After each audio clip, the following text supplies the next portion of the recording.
Welcome to শিরিনস kitchen. আজকের পর্বে আমি শিরিন আপনাদের গাজরের বরফি তৈরি করে দেখাবো। আপনি যদি আমার চ্যানেলে এখনো সাবস্ক্রাইব না করে থাকেন তাহলে সাবস্ক্রাইব করার অনুরোধ রইল। চলুন তাহলে দেখি। গাজরের বরফি বানানোর জন্য গ্রেট করা গাজর নিয়েছি 3 কাপ। গাজরকে ভালোভাবে ছিলে নিয়েছি, নিয়ে ধুয়ে নিয়ে এই গ্রেটারের চিকন দিকটা দিয়ে গ্রেট করে নিয়েছি। আর নিয়েছি রেগুলার মিল্ক 2.5 কাপ, চিনি নিয়েছি 1/2 কাপ, ঘি নিয়েছি 1.5 টেবিল চামচ, আর এখানে ক্রিম নিয়েছি, ক্রিমটা নিয়েছি 1/3 কাপ। এখানে আপনারা ইচ্ছা করলে এটা না পেলে রেগুলার মিল্কে ঘন করে নিতে পারেন। আর এখান থেকে লবণ নেব খুবই সামান্য একটু স্বাদের জন্য। এখন গাজরের বরফিটা তৈরি করব। গাজরটা দিয়ে দিলাম, দুধটা দিয়ে দিলাম, ক্রিমটা দিয়ে দিলাম। এই ক্রিমটা আপনার এই ড্যানো ক্রিম এখান থেকে আমি ব্যবহার করেছি, আপনারা এটা কিনতে পারেন। আর লাগছে কাজু বাদাম আর পেস্তা বাদাম, এখানে এটা গার্নিশের জন্য নিয়েছি। আর লাগছে এলাচ গুঁড়া করা আছে এখানে 1/2 চা চামচ। এলাচের গুঁড়াটা গাজরের মধ্যে খারাপ লাগবে, সেজন্য এটাকে ছেঁকে দেব। এটা দুধের মধ্যে দিয়ে দিচ্ছি, গরম দুধে দিয়ে এটা ছেঁকে নেব। এখানে লবণ দিচ্ছি 1 পিঞ্চের অর্ধেক, আর এলাচ গুঁড়াটাকে দুধের মধ্যে আমি ছেঁকে নিয়েছিলাম সেটা দিয়ে দিচ্ছি।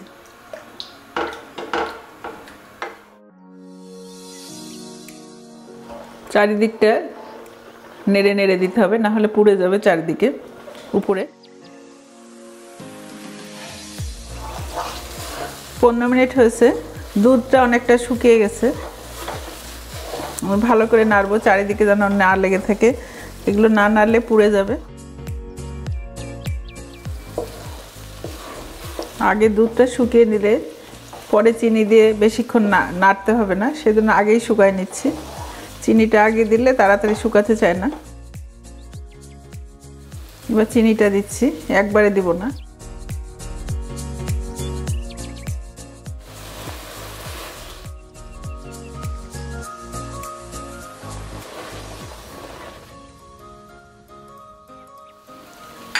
ঘি দিচ্ছি 1 টেবিল চামচ, 1.5 টেবিল চামচ যদি আপনাদের বলেছি, অত ঘি দেওয়া যাবে না। 1 টেবিল চামচে আপনার হয়ে যাবে।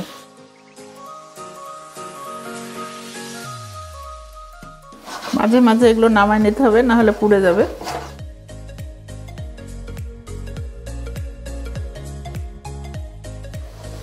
এখন অনবরত নাড়তে হবে, না হলে তলায় লেগে যাবে।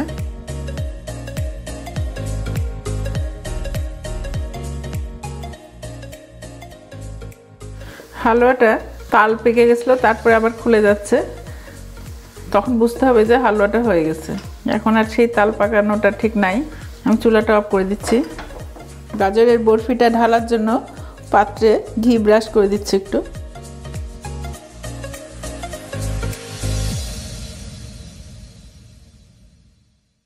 এটাকে সমান করে দিব। বরফিটা কেটে নিচ্ছি গরম গরম।